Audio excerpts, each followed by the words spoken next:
My name is Ruben Cantu, and I'm the founder of LMNTS and the executive director for the Frontera Leadership Institute.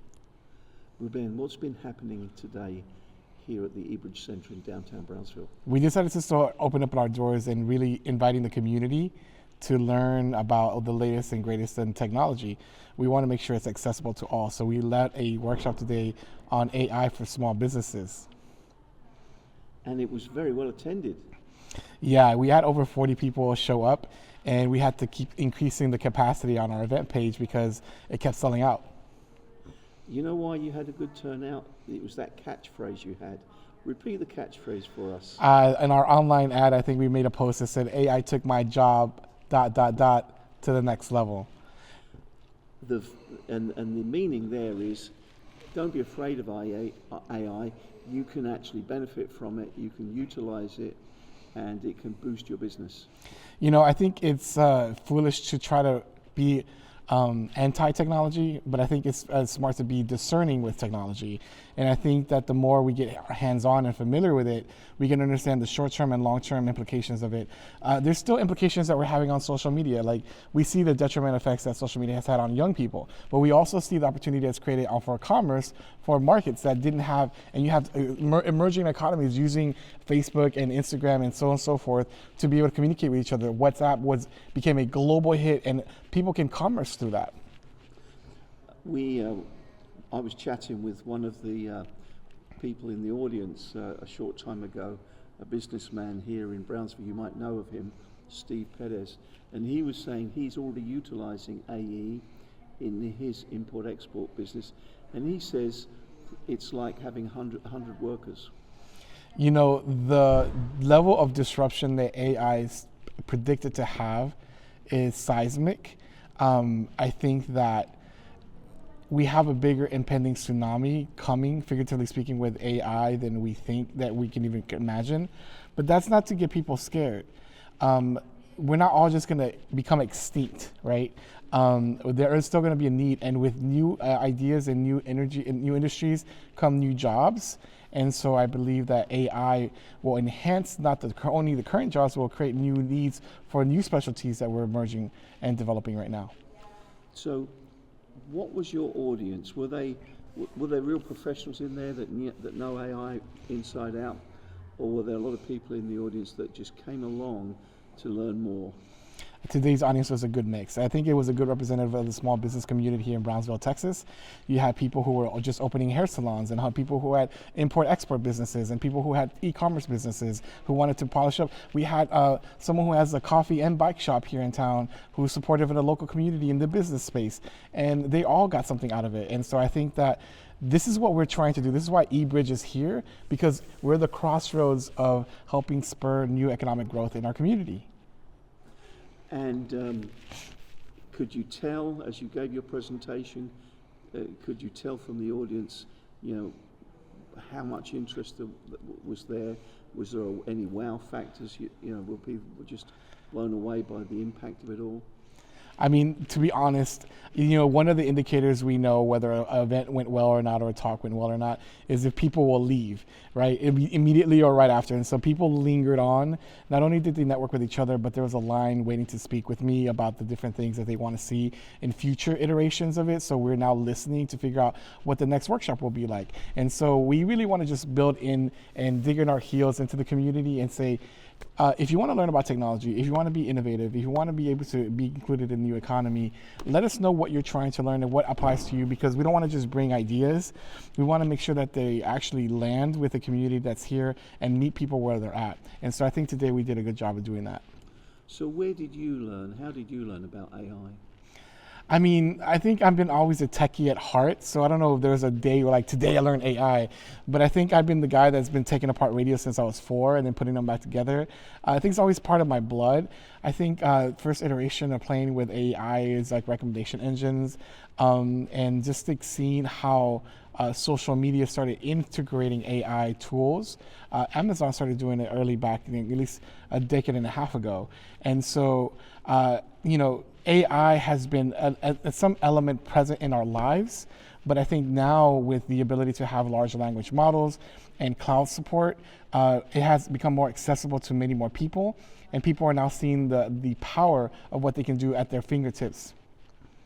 And so, in developing the program for today, your presentation, what level did you pitch it at? Was it really for beginners, or was it every level?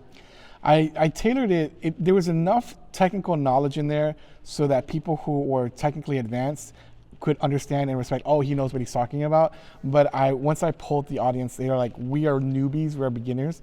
And so I met them where they're at, and I helped them understand step by step on what is AI, what is machine learning, what is deep learning, how does a neural network work, what's the use of it, what is a large language model, what is a small language model, and then from there putting the pieces together to say, okay, how can you use this in your small business, from accounting to making presentations to making graphics to making accounting decisions and project management.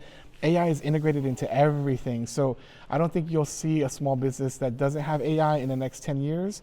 It's just a matter of how they integrate it and how they choose to integrate it. But preparing your presentation, it must have been a challenge to say, I've got to factor both sides. There are people that have never heard of it, they're very curious, they want to come in, please explain it, and those like techies that are utilizing it today. If I can be completely honest, I was like a little bit nervous because this is our first official workshop that we do as Elements here in Brownsville.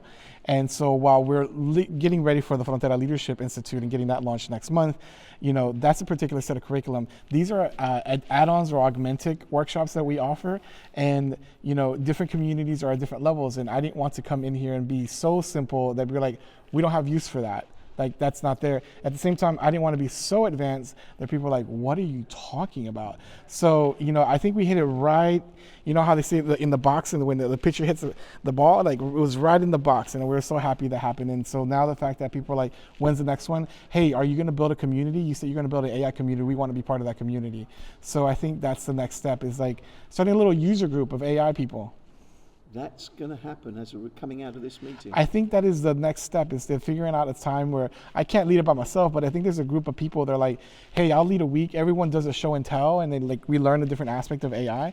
I think that's going to actually spur the community and get more people engaged. And then next thing you know, there's a user base, a user group here of experts in AI. And I think that's going to attract a lot of people to come to Brownsville. And it tells us, and why shouldn't this be the case, that there is real interest in Brownsville. People in Brownsville want to absorb this knowledge. I think there's an appetite for the Rio Grande Valley, but I think what's unique about Brownsville, of course, being right on the border, but I think that there is this this renaissance that's emerging. We're trying to develop the downtown area. We're trying to bring, SpaceX just announced it's going to move its headquarters here.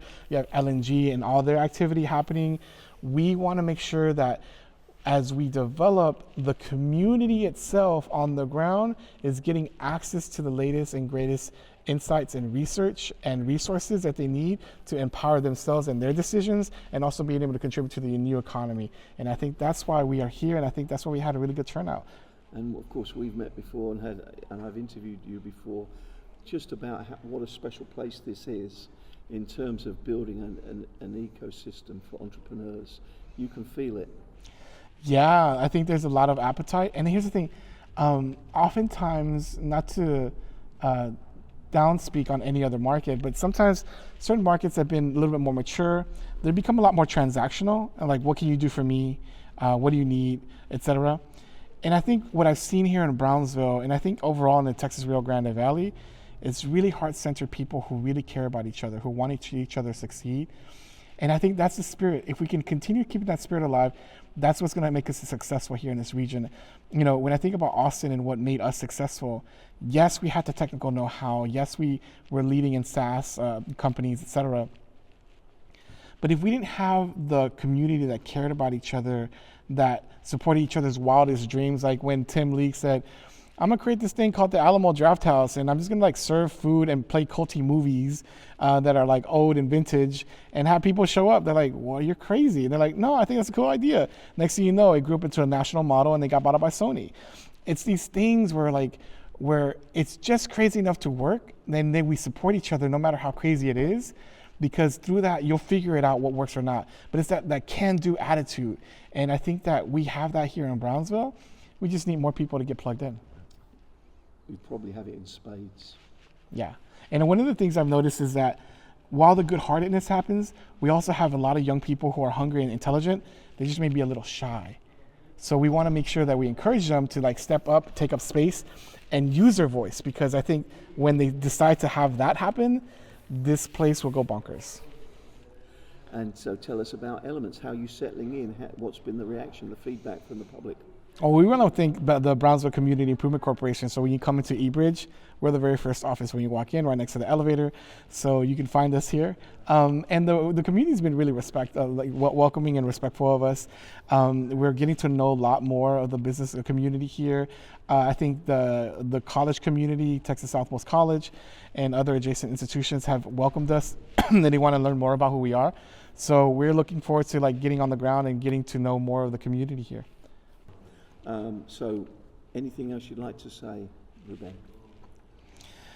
You know, time goes by fast, and before you know it, 2, 5, 10 years will go by. And I think instead of being spectators of thinking about like, well, do I belong here in this tech community? Do I belong in this new economy?